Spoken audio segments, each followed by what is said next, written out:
Nabi SAW bersabda,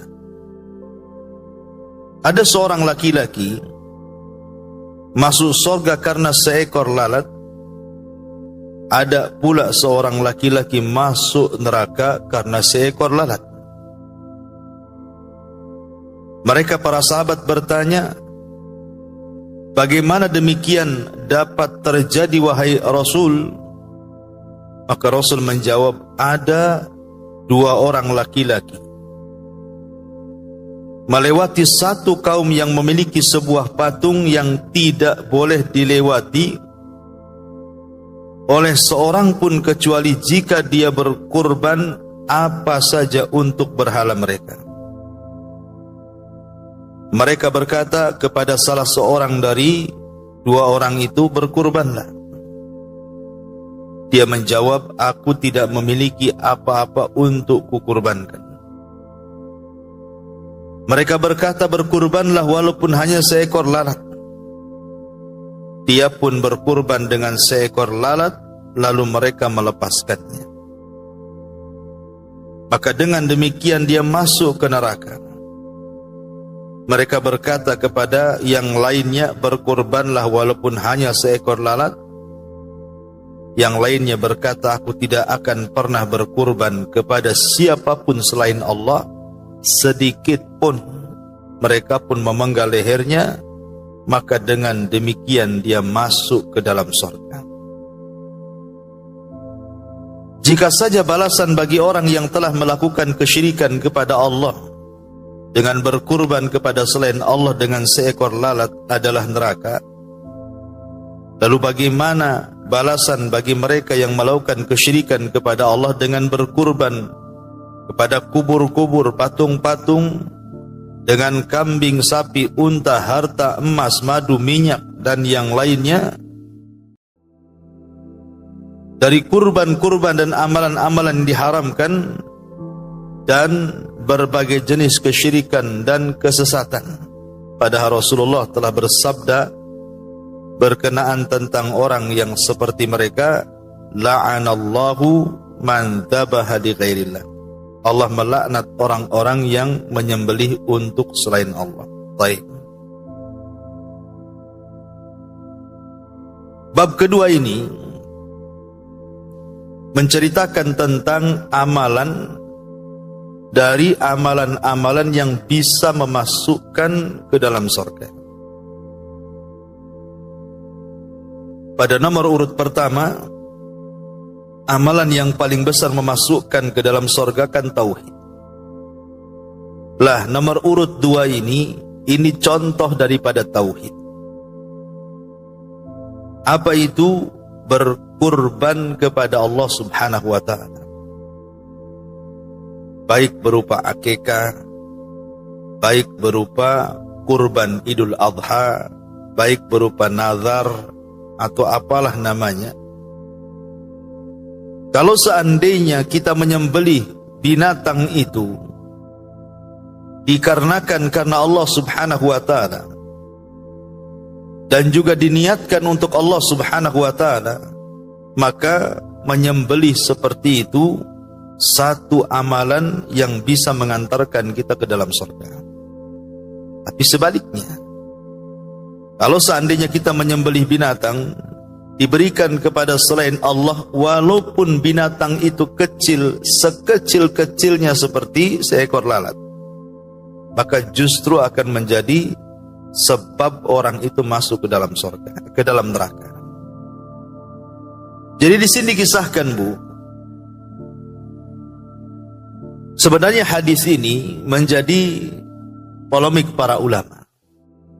Apakah hadis ini artinya sahih sampai kepada Nabi SAW,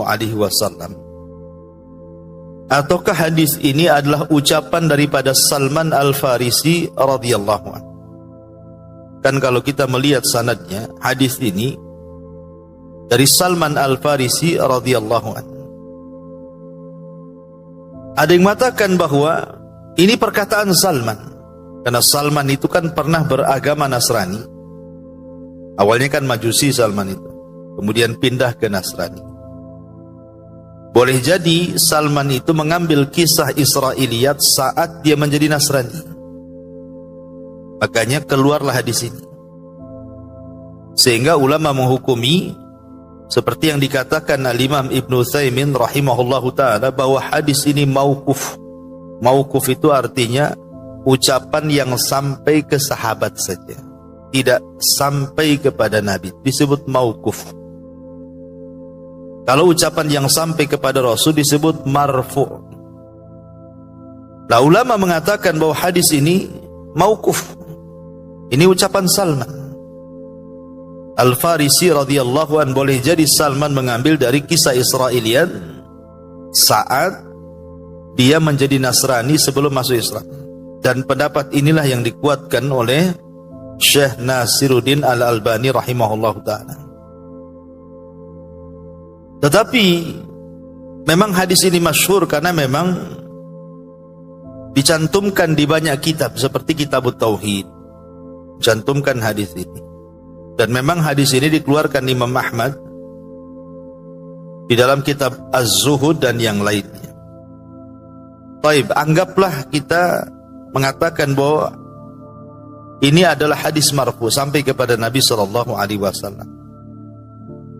Jadi kita petik beberapa faedah dari hadis ini. Jadi zaman dulu, ini kan cerita zaman dulu. Jadi ada satu kampung itu. Di kampung itu ada berhala. Dan dulu kita masih kecil-kecil kan, ingat Bu ya. Mungkin ibu yang masih kecil dulu masih ingat memorinya ke waktu baheula.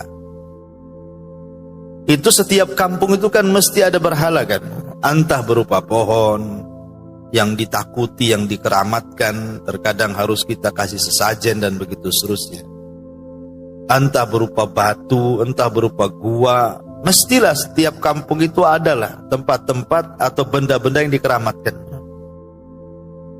Lah zaman dulu itu, apalagi zaman dulu sekali kan, zaman kita saja ada tuh. Zaman saya masih SD aja masih ada di kampung saya itu pohon beringin itu dikeramatkan. Apalagi ini kan kisah-kisah Bani Israel, berarti itu sudah lama. Jadi ada satu kampung itu ada berhala. Lah berhala itu selalu orang-orang kampung tersebut melakukan ritual kurban supaya tidak mendatangkan kesialan. Jadi orang-orang kampung selalu datang ke berhala itu berkurban. Dan akhirnya mereka memberlakukan kepada siapapun yang melewati kampung itu. Maka siapapun yang melewati kampung itu juga tidak boleh lewat begitu saja, kecuali harus berkorban juga. Lah, adalah dua orang musafir. Itu memang sedang melakukan perjalanan dan mau tidak mau harus melewati kampung itu. Karena tidak ada jalan lain. Sementara siapapun yang melewati kampung itu harus mengorbankan sesuatu. Akhirnya kemudian yang satu dicegat, kemudian dikatakan qorrib, kamu harus korban untuk berhala kami. Maka orang ini mengatakan laisa indi syai'un uqarib, aku ini musafir, tidak ada duit. Mau beli kambing dari mana untuk kau korbankan? Mau beli ayam dari mana untuk kau sembelihkan di hadapan berhala? Aku ini musafir, tidak punya apa-apa. Tetapi karena orang kampung itu buat aturan, itu bukan alasan, tetap harus berkorban. Akhirnya mereka memberikan solusi, qarrib walau kana dubaba. Ya sudah, gini saja. Kalau engkau tidak punya sesuatu yang bisa dikurbankan kepada berhala kami, kau tangkap lalat, kemudian kau sembelih lalat itu di depan berhala kami. Akhirnya kemudian dia pun mengejar-ngejar lalat, berhasil pula dia nangkap lalat itu. Kemudian disembelih pula lalat kecil itu di depan berhala tadi. Dan orang-orang pun akhirnya melepaskannya. Kenapa? Karena dia sudah berkorban untuk berhalanya. Dilepaskan. Ini yang satunya sama juga disuruh berkorban. Tapi yang satunya ini kuat tauhidnya. Tidak mau berkorban kecuali kepada Allah.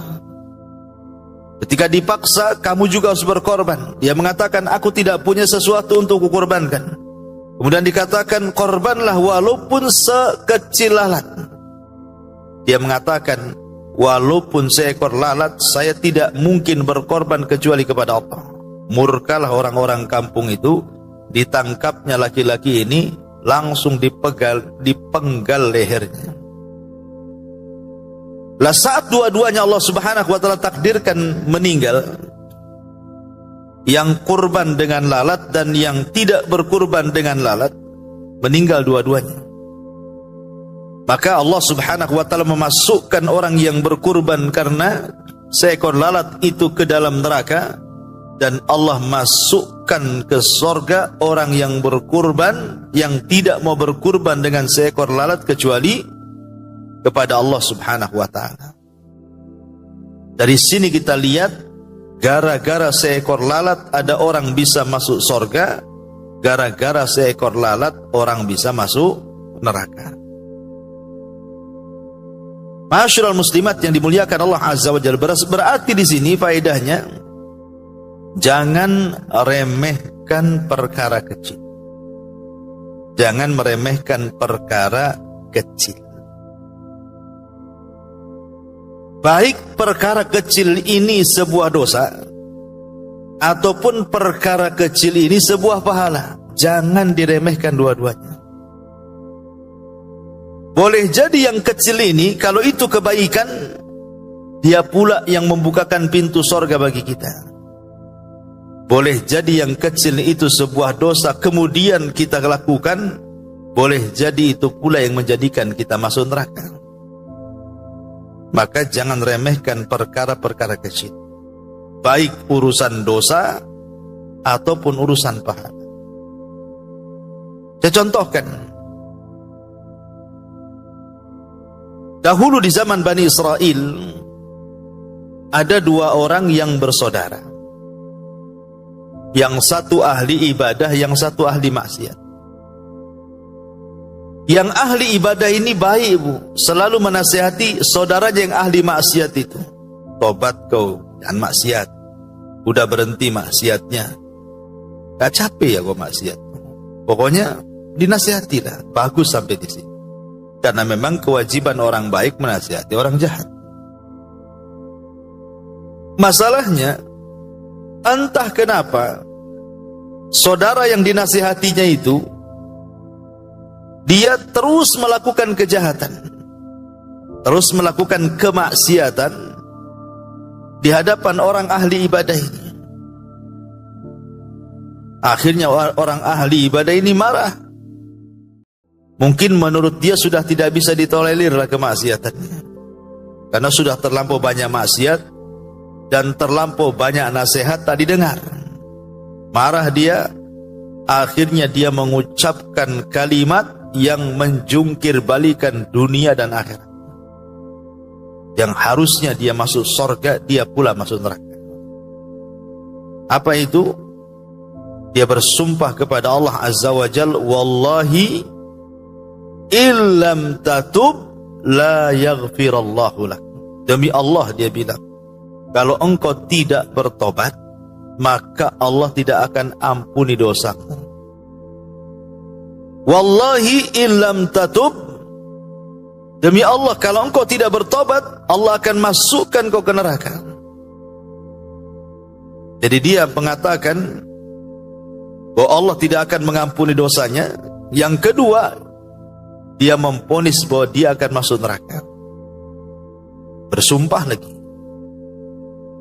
Akhirnya kemudian Allah takdirkan meninggallah yang ahli ibadah dan ahli maksiat ini. Yang ahli maksiat pula dimasukkan ke surga, yang ahli ibadah pula dimasukkan ke neraka. Kenapa coba? Ya tadi ini bukan perkara besar, perkara kecil. Hanya gara-gara emosi, kemudian melontarkan satu kalimat tanpa sadar diucapkan, kalimat itu membuat Allah murka. Apa kalimatnya? Sumpah dia, demi Allah, kalau engkau tidak tobat, Allah tidak akan ampuni dosamu. Seolah-olah apa? Dia pula yang memerintahkan Allah agar Allah tidak mengampuni dosa orang. Allah tidak bisa diperintah-perintah. Ya. Dan ampunan itu milik Allah. Dia memvonis orang itu tidak akan diampuni, sementara Allah itu Ghafur, Maha Pengampun. Coba, ini kan perkara remeh sebenarnya. Ucapan yang diucapkan tanpa sadar, itu pun hanya beberapa kalimat saja, tapi sudah menjungkir balikan dunia dan akhirat dia kan. Harusnya dia masuk surga, dimasukkan pula ke neraka. Nah, ini menunjukkan bahwa perkara-perkara kecil ini jangan diremehkan. Terkadang bisa menjadi penyebab orang bisa masuk neraka. Atau contoh yang lain. Seseorang diazab oleh Allah Subhanahu wa taala di kuburannya gara-gara kencing. Nabi sallallahu alaihi wasallam satu hari lewat di kuburan. Tiba-tiba Nabi sallallahu alaihi wasallam melihat kok ada dua kuburan itu nampaknya ada masalah.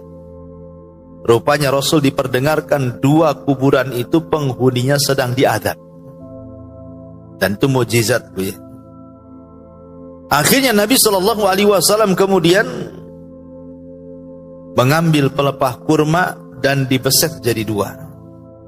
Kemudian diletakkan di satu kuburan dan satunya diletakkan di kuburan lain. Kata Rasul, sebelum pelepah kurma ini menjadi kering, boleh jadi bisa meringankan azab keduanya. Jadi Rasul ditanya, Rasul, kenapa emangnya dua orang itu? Maka Nabi SAW mengatakan, yu'adzabani wa ma yu'adzabani fi kabir, katanya. Keduanya sedang diazab dan tidaklah keduanya diazab dalam perkara besar. Artinya masalah-masalah sepele. Ya. Kemudian Nabi SAW mengatakan, adapun salah satu dari keduanya la yastatiru minal baul, tidak memberikan perhatian saat dia kencing. Boleh jadi mungkin tidak menutup aurat, boleh jadi mungkin ceboknya tidak bersih, bahkan mungkin tidak cebok. Dan saya saksikan seperti itu. Mungkin kalau ibu-ibu risih lah, biasanya bapak-bapak yang nggak risih. Ya, apalagi kalau kebelet kencing di jalan gitu kan, main blusuk ke semak-semak kencing, dah langsung selesai kencing pergi, tidak bawa air. Oke lah, kalau nggak ada air kan ada batu, ya kan, batu banyak di jalan itu. Nah, berapa lori batu itu banyak. Tidak harus satu lori batu itu, cukup 3 batu saja istijmar kan gitu. Tapi kan banyak tuh yang tidak memperhatikan seperti ini. Kan perkara kecil sebenarnya kan, hanya masalah cebok, tapi bisa menjadikan orang itu diazab di kuburan tuh. Maka jangan remehkan masalah kecil. Kasih tahu suami-suaminya itu, jangan kencing sembarang. Ya. Kemudian contoh yang lain, ada hadis Nabi SAW tentang seorang wanita yang masuk neraka gara-gara seekor kucing. Dan itu kisahnya juga masih kisah Israiliyat kan. Kata Nabi SAW, dakhalat imra'atun nar min hirratin laha au hirratin rabatatha fala hiya at'amatha wala hiya arsalatha, kemudian ta'kulu min khashashil ardi hatta matat. Jadi ada seorang wanita masuk neraka gara-gara seekor kucing. Ya. Tentu maksudnya di sini bukan hanya kucing, tidak, ini kan permisalan. Permisalan, hati-hati ibu kalau punya binatang peliharaan. Kan mungkin ada di antara ibu itu ada yang suka kucing, akhirnya melihara kucing. Ada ndak suka kucing, ibu itu tuh kan sukanya ayam, dia pelihara ayam. Ada ndak suka ayam, suka burung, pelihara burung. Ada yang suka aneh-aneh gitu kan, pelihara landak gitu.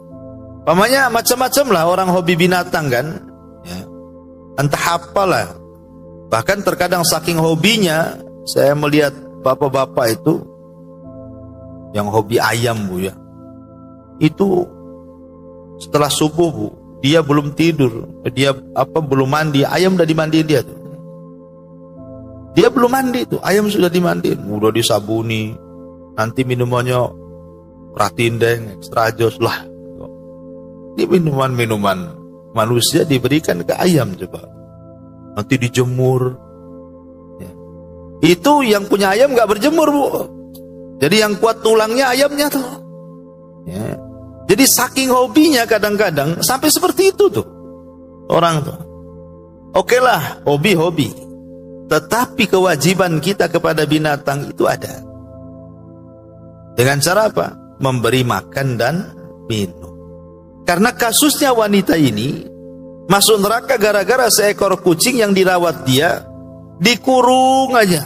Nggak dikasih makan, nggak dikasih minum, ya nggak dilepas juga. Kalau memang tidak bisa ngasih makan, ngasih minum, lepas saja lah kan begitu. Biar cari makan sendiri, cari minum sendiri. Ini sudah tidak dilepas, nggak dikasih minum, nggak dikasih makan, matilah kemudian kucing itu di sangkarnya. Gara-gara kasus ini, kata Nabi SAW, dakhalat imra'atun nara fi hirratin rabatatha atau habasatha. Seorang wanita itu masuk neraka gara-gara seekor kucing yang dirawatnya. Karena nggak ngasih hak. Ya, jadi kalau ibu hobi binatang, ya kasih makan. Jangan dibiarkan sampai mati. Ini kan perkara-perkara remeh sebenarnya, tetapi lihat dampaknya. Lah hadis ini juga sama, hadis yang kita baca di sini. Ini kan perkara-perkara remeh. Menyembelih lalatnya kan remeh. Lalat di mana saja. Cari lalat itu paling mudah. Dari tong sampah, itu banyak lalat. Tetapi walaupun lalat ini adalah perkara remeh, perkara kecil, bukan persoalan lalatnya, bukan. Tapi persoalan niatnya itu yang membesarkan masalah. Lalatnya kecil, tapi niatnya yang membesarkan perkara kecil jadi besar. Ketika kemudian dia berkurban kepada selain Allah Subhanahu wa ta'ala dengan seekor lalat yang remeh, perkara remeh menjadi besar gara-gara niat kita menyembelih kepada selain Allah. Makanya niat itu membesarkan yang kecil ataupun mengecilkan yang besar. Niat ini bisa membesarkan yang kecil ataupun mengecilkan yang besar. Kemudian juga di antara faedahnya hadis ini, kalau saja seekor lalat orang bisa memasukkan ke dalam sorga ataupun ke dalam neraka, bagaimana yang jauh lebih besar, lebih manfaat dibandingkan seekor lalat. Karena di sini saja dia mengatakan, dakhala rajulul jannah fi dzubab, orang masuk surga gara-gara seekor lalat. Kenapa? Karena ketika dia disuruh berkurban seekor lalat, dia tidak mau kecuali kurban ini diberikan kepada Allah. Baru saya mau. Bagaimana kalau dia berkorban kepada Allah itu bukan lalat, tapi kambing, tapi sapi, unta yang lebih besar kan? Kemudian kita bagi-bagikan dagingnya kepada fuqara wal masakin, tentu kan lebih besar lagi pahalanya. Ya. Begitu juga sama. Kalau seekor lalat kemudian diserahkan kepada berhala, kepada pohon, kepada batu, kepada tempat keramat, bagaimana orang yang menyembelih kambing kepada selain Allah Subhanahu wa ta'ala, atau lebih besar daripada kambing, sapi atau unta diberikan kepada selain Allah, berarti kan dosanya lebih besar lagi. Karena saya saksikan di masyarakat ini kadang-kadang masih juga melakukan sembelihan-sembelihan kepada selain Allah Subhanahu wa ta'ala. Seperti yang kita dengarlah, tradisi di negeri kita ini yang hidup di pesisiran-pesisiran pantai itu kan masih ada tuh acara-acara larungan tuh, apa istilahnya kan, yang melempar kepala kerbau, kepala sapi. Kan sayang kepala kerbau tuh kalau digulai kan banyak, dilempar pula dia ke lautan juga. Niatnya apa? Membuang sial katanya, atau mempersembahkan ke Ratu Laut Selatan tuh apa gitu kan. Nah ini kan perkara-perkara yang dikategorikan para ulama kesyirikan. Kalau yang melakukannya orang di luar Islam, Bu, kita tidak angkat bicara. Silahkan. Umpamanya yang melakukannya orang Hindu, orang Buddha, terserah. Mungkin itu ajaran mereka. Lakum dinukum waliyadin. Tetapi kalau yang melakukannya orang Islam ini perlu diluruskan. Karena dalam Islam perbuatan seperti itu bagian daripada kesyirikan. Mana dalilnya? Man dzabaha li ghairillahi faqad asyrak. Barang siapa yang menyembelih kepada selain Allah, berarti dia sudah menyekutukan dan pelakunya dilaknat. Nah, di sini la'anallahu man dzabaha li ghairillah. Allah melaknat orang-orang yang menyembelih untuk selain Allah Subhanahu wa taala. Masyarul muslimat yang dimuliakan Allah Azza wa Jalla. Persoalan sembelih menyembelih ini, Bu, hati-hati. Makanya sering saya wanti-wanti, khususnya sama ibu-ibu ya, karena yang sering belanja ke pasar kan jarang bapak-bapak. Bapak-bapak itu ngantar sampai parkiran saja biasanya. Gak mau juga ikut ibu masuk pasar. Ya. Jadi kalau masuk ke pasar, Bu, mau beli daging kambing, mau beli daging ayam, daging sapi, terserah. Yang penting ada kaitan dengan sembelihan. Kalau selain itu sayuran, buah-buahan, terserah. Mau beli sama siapa saja nggak apa-apa. Tetapi kalau sudah daging-dagingan yang sifatnya sembelihan, entah daging ayam, entah daging kambing, entah daging sapi, entah daging unta sekalipun kan gitu. Hati-hati, jangan asal beli. Jangan ibu pulang membawa bangkai tidak membawa sembelihan. Kan banyak orang itu pulang bukan bawa sembelihan yang bisa dimakan oleh dia dan keluarganya, pulang pula bawa bangkai yang diharamkan. Dan itu terkadang tidak sadar. Gimana caranya dan kok bisa? Ya, ketika asal beli, Bu. Makanya kalau masuk ke pasar, Bu, perhatikan satu tempat orang yang jual. Yang kedua juga orang yang jualan. Tempatnya kita perhatikan, orang yang jualannya pun kita perhatikan. Karena Islam itu kan melihat dohir, Bu. Kita tidak mungkin melihat batin. Tapi kita melihat dohir. Dulu di zaman Rasul, ada seorang sahabat datang kepada Nabi SAW ingin menyembelih seekor unta di sebuah tempat namanya Bawana atau Buwana. Bawana atau Buwana, satu tempat. Dia ingin menyembelih di tempat itu karena pernah nazar masalah. Datang dia kepada Rasul, Rasul, saya pernah nazar akan menyembelih seekor unta di sebuah tempat namanya Buwana atau Bawana. Kata Nabi SAW, saya ingin tanya dua hal. Apakah di Buwana itu terdapat acara-acara yang biasa dirayakan orang-orang musyrik? Kemudian sahabat ini mengatakan, tidak ada Rasul, steril. Tidak ada acara-acara itu. Oke. Pertanyaan yang kedua. Apakah di Buwana, tempat yang akan kau jadikan sembelihan nazarmu itu, terdapat berhala? Yang berhala itu masih aktif disembah orang-orang musyrik? Kata sahabat ini, steril wahai Rasul, tidak ada. Kalau tidak ada dua-duanya, sembelihlah untamu di tempat itu. Berarti di sini ada dua perkara kan, Bu, yang harus diperhatikan. Satu tempat. Ya. Ada enggak di situ berhala-berhala yang bertengger, Bu? Ibu kalau ke pasar, tengok tuh di toko yang jualan daging itu, ada berhalanya enggak di situ? Berhala-berhala yang biasa disembah oleh orang-orang di luar daripada Islam, ya, entah atribut-atribut apa kan, ataupun persembahan-persembahan apa di situ kan. Nah, itu satu. Kalau itu tidak ada, berarti steril lah itu tempat tuh. Yang kedua, lihat yang jual. Kalau yang jual ini zahirnya dia muslim, mungkin ibu tidak perlu tanya kamu muslimnya, tidak. Tapi lihat dohirnya, nampak pakai peci, pakai koko gitu ya, pakai jubah, nampak nih ada tasbih, kalung gitu. Nah pokoknya dohirnya kita 70% yakin dia muslim.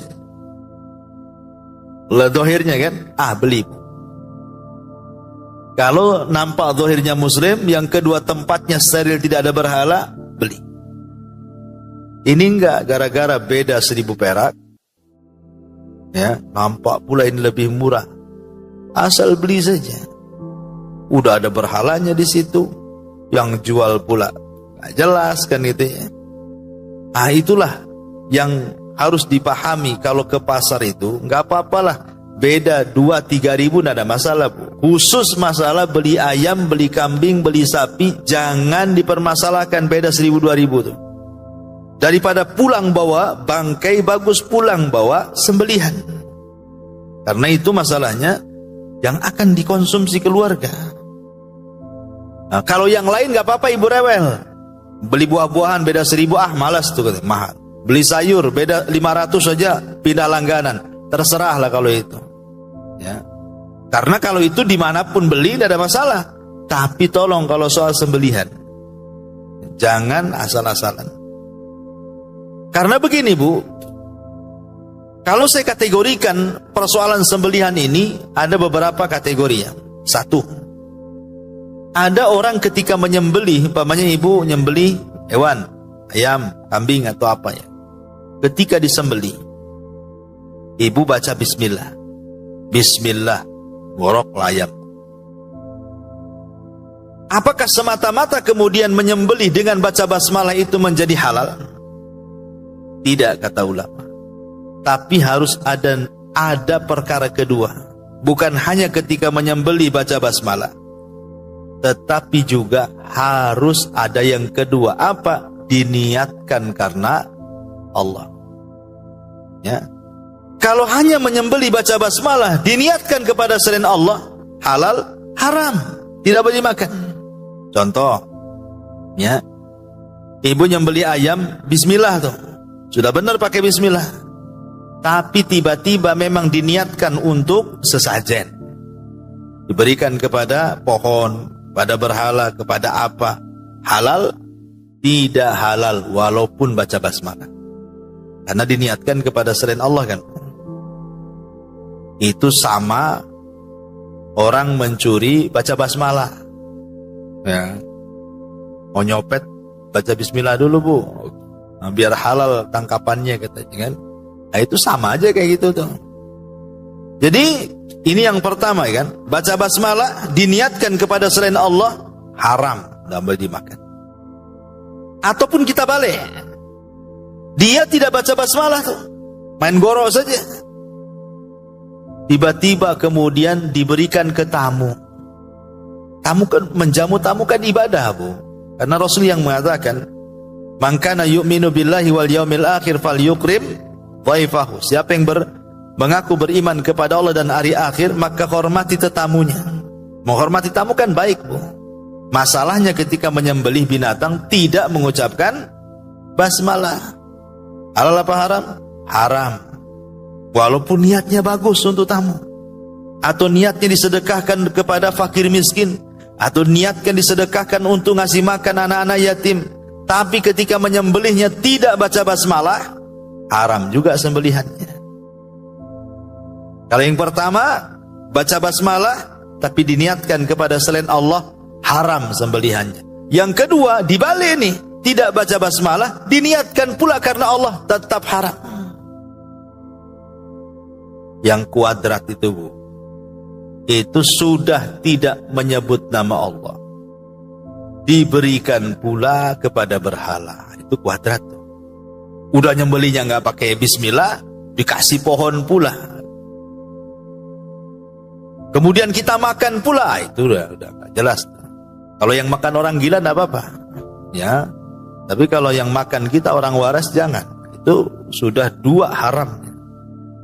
Ketika menyembelih sudah haram, tidak menyebut nama Allah, diniatkan pula untuk pohon. 2 kali haram. Berarti yang benar itu adalah sembelihlah dengan membaca basmalah, kemudian diniatkan karena Allah Subhanahu wa ta'ala. Itulah yang disebut dengan sembelihan tauhid. Itu yang menjadikan penyebab kita masuk surga. Ketika kita menyembelih karena Allah, kemudian saat menyembelih membaca basmalah. Itu amalan nomor 2, ya, yang bisa mengantarkan kita ke dalam surga. Masyarul muslimat yang dimuliakan Allah Subhanahu wa ta'ala. Kemudian faedah yang terakhir dari nomor 2 ini, di sini ada polemik begini kan, Bu. Orang ini yang masuk neraka ini, orang yang masuk neraka ini kan posisinya dipaksa, Bu. Kan orang ini lewat, ini ada berhala di kampung, kemudian lewat. Oh, kalau tidak berkurban, saya bunuh kamu. Berarti kan posisinya dipaksa. Akhirnya terpaksalah dia berkurban. Kemudian Allah takdirkan meninggal. Kenapa dimasukkan ke neraka? Kan dia melakukannya kan terpaksa. Bukan karena kerelaan dia menangkap lalat, kemudian menyembelih depan berhala. Sebenarnya dia nggak rela, nggak mau kan gitu. Cuman karena dipaksa disuruh berkurban dan dia mengatakan aku nggak punya sesuatu untuk dikurbankan. Akhirnya orang-orang memberikan solusi tangkap lalat, terpaksalah dia tangkap lalat. Sebab kalau tidak, nasib dia akan seperti saudaranya yang dibunuh kan. Berarti melakukan sembelihan itu sebenarnya dalam kondisi dipaksa. Pertanyaannya, harusnya akan dimaafkan. Namanya terpaksa. Sebab nyawa taruhannya.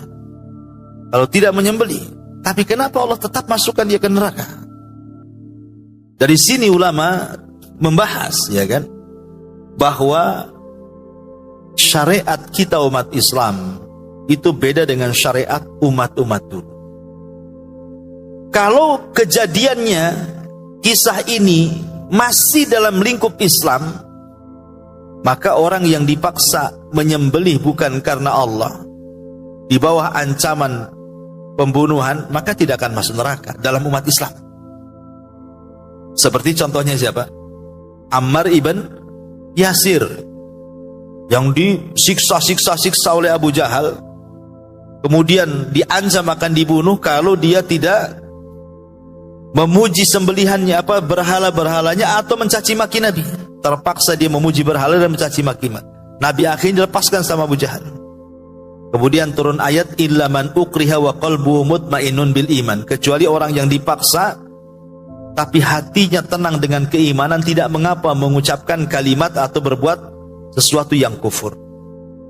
Jadi syariat umat Islam berbeda dengan syariat umat dulu. Ini kan cerita syariat umat dulu. Kalau syariat umat dulu tidak ada kalimat uzur, ya, harusnya orang ini sabar.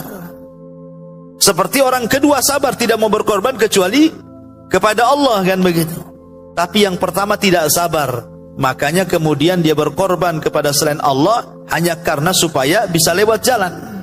Tapi dalam syariat Islam tidak. Dalam syariat Islam ini kalau umpamanya ibu dipaksa, kalau tidak dibunuh, untuk berkorban kepada berhala, kemudian ibu berkorban kepada berhala secara terpaksa, maka itu dianggap uzur. Ibu tidak dihukum, namanya dipaksa, ya. Makanya kenapa tolak makruh kalau kita bicara masalah talak. Seorang suami kemudian dipaksa, kau ceraikan istrimu, kalau enggak saya dor kepalamu. Terpaksa dia menceraikan istrinya. Sah cerainya? Kata Imam Malik tidak sah, karena cerainya dipaksa, ya. Nah, itu juga berlaku juga gitu ya dalam umat Islam. Berarti karena konteksnya hadis ini bicara tentang umat Israiliyat, umat dulu, ya boleh jadi hukumnya umat dulu berbeda dengan hukum umat Islam. Wallahu alam. Ini yang bisa kita ambil petik dari pelajaran nomor 2 tentang orang yang masuk surga karena seekor lalat dan masuk neraka pula karena seekor lalat. Baik, sebelum saya tutup, kalau ada yang bertanya silakan.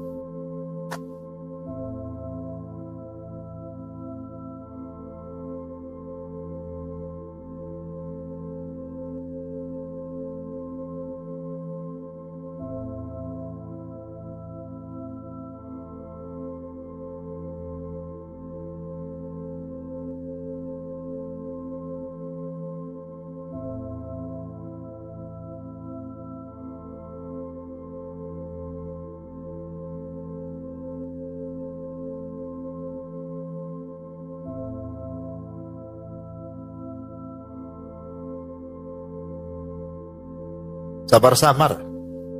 Ada dua aja, mungkin saya yang budek gitu ya, atau ibu yang kurang keras ngomongnya. Tapi intinya gini Bu, intinya kalau memang beli sembelihan di pasar dan itu sudah berupa es-esan gitu ya, sudah memang tidak disembeli kan, memang sudah beku gitu kan, maka yang perlu ibu perhatikan label halalnya saja. Yang itu Ustadz, Afwan Ustadz, yang kan lalu saya baca, yang pernah baca-baca, kalau yang di surat Al-Maidah itu Ustadz, yang halal bagimu sembelihan ahli kitab itu Ustadz. Oke. Itu terus dan selanjutnya terus lalu saya baca katanya kalau ahli kitab dahulu dan yang sekarang itu sama-sama sudah kafir gitu. Jadi maksudnya yang dulu kan pada zaman Nabi ahli kitab dahulu itu kafir tapi diperbolehkan gitu, ada yang hadis Nabi diberi kambing itu Ustadz sama wanita itu kan Ustadz. Nah itu berlaku juga di zaman sekarang gitu Ustadz. Iya. Gimana Ustadz? Intinya bahwa masalah sembelihan ahli kitab itu sebenarnya ayat itu umum sampai kiamat. Nggak mungkin ayat itu dibatasi sampai turunnya ayat itu saja di zaman Nabi, kan mustahil. Namanya hukum itu akan berlaku sampai hari ini bahkan sampai kiamat. Namanya hukum itu tidak mungkin terbatasi ruang lingkup dan waktu dan zaman. Ya hukum haram di zaman Nabi haram sampai sekarang, haram sampai kiamat. Hukum boleh di zaman Nabi akan senantiasa boleh sampai sekarang dan sampai kiamat. Termasuk juga surah Al-Maidah, wa ta'amul ladzina utul kitaba hillu lakum wa ta'amukum hillu lakum. Dan sembelihan ahli kitab halal bagi kalian sebagaimana sembelihan kalian halal bagi mereka. Maksudnya to'am, makan di sini artinya sembelihan. Ayat ini kata para ulama yang rajih adalah umum. Umum sampai hari ini bahkan sampai kiamat. Termasuk saya juga membaca salah satu fatwa ulama ketika membahas satu negara yang negara itu tidak dibolehkan menyembelih, contoh Singapura umpamanya kan. Itu kan sembelihan-sembelihan jarang di situ ya. Orang Singapura aja kalau mau kurban itu orang-orang itu terdibatasi sehingga sebagian mereka kalau kurban terpaksa keluar. Dan kalau mau kurban di Singapura ya harganya mahal, yang kedua tidak bisa lihat karena langsung di penjagalan gitu ya. Jadi kalau negara-negara itu mendapatkan daging impor, mendapatkan daging impor, umpamanya ada orang Islam hidup di negeri tersebut, sementara daging yang memasuk negeri tersebut dari impor, maka ulama mengatakan lihat pengimpornya itu. Kalau daging negara yang impornya itu ahli kitab, maka kita yang hidup di negara itu halal makan. Kalau jelas-jelas ya yang mengimpornya itu negara ahli kitab. Maksudnya negara ahli kitab itu mayoritas ahli kitab. Tapi kalau seandainya negara yang mengimpor itu bukan ahli kitab tetapi di luar ahli kitab dan bukan juga muslim, maka haram, tidak boleh memakan sembelihannya. Jadi ulama memfatwakan seperti itu. Lah termasuk juga di negeri kita. Masalahnya di negeri kita ini kan ada pilihan, Bu. Itu masalahnya. Kita kan ada pilihan. Ini ada muslim jual, ini ahli kitab jual. Ya, kita kan ada pilihan, kecuali nggak ada pilihan. Ya kita ambil yang muslim lah, yang jelas-jelas kan gitu ya. Supaya jangan menjadi syubhat bagi hati kita. Makanya disitulah kemudian kenapa kita hati-hati mencari sembelihan di pasar itu. Kalau memang tidak ada tokonya, hanya mungkin sudah berupa pres-presan es, maka yang bisa kita lihat ya label halalnya saja. Kalau ada halalnya dari Kementerian Agama sekarang kan, kalau dari MUI ya udah beli saja. Ya, tapi kalau tidak ada label halalnya sebaiknya jangan. Tanpa dicari-cari labelnya kok nggak ada. Cari yang ada labelnya. Karena kita berhukum dengan hukum zahir. Wallahu a'lam. Ada tambahan Ustadz. Iya. Yang jadi ada teman sebelah nanya, kalau yang menikahi ahli kitab tambahan yang di surat Al-Maidah itu gimana Ustadz? Yang menikahi ahli kitab itu harus yang laki-lakinya dari Islam. Gimana Ustadz? Laki-lakinya dari Islam, wanitanya dari ahli kitab, gak apa-apa. Itu. Tetapi kalau perempuannya dari kita, dari Islam, laki-lakinya dari mereka, tak boleh. Islam melarang. Itu boleh ya Ustadz ya. Maksudnya kayak pemuda Islam menikahi perempuan. Boleh, tapi dengan syariat Islam. Bukan nikah di gereja ya. Ustadz, jazakallah ya. Iya, jadi nikahnya harus secara Islam. Wanitanya terserah mau ahli kitab, mau Yahudi, mau Nasrani, apa-apa. Tapi sistem pernikahannya harus sistem pernikahan Islam. Walaupun perempuan itu tidak memeluk Islam dalam masalah, tapi harus ikut tunduk kepada syariat Islam. Bukan kita pula tunduk beribadah di tempat ibadah mereka, karena akan berbeda ritual mereka dengan ritual kita. Kita ini agama tauhid, mereka bukan agama tauhid. Mereka mengatakan Isa itu Tuhan, Isa itu anak Tuhan, Isa itu satu di antara 3 Tuhan dan macam-macam. Yahudi mengatakan Uzair itu anak Tuhan, kan beda gitu. Ritualnya pun beda. Syahadatnya beda lah gitu maksudnya kan. Makanya nggak apa-apa laki-lakinya dari kita, perempuannya dari mereka, tapi ketika pernikahan harus sesuai dengan syarat Islam. Itu saja. Wallahu a'lam. Ya, saya kira cukup. Subhanakallahumma bihamdika, asyhadu an la ilaha illa anta, astaghfiruka wa atubu ilaik. Allahu ta'ala. Assalamualaikum warahmatullahi wabarakatuh.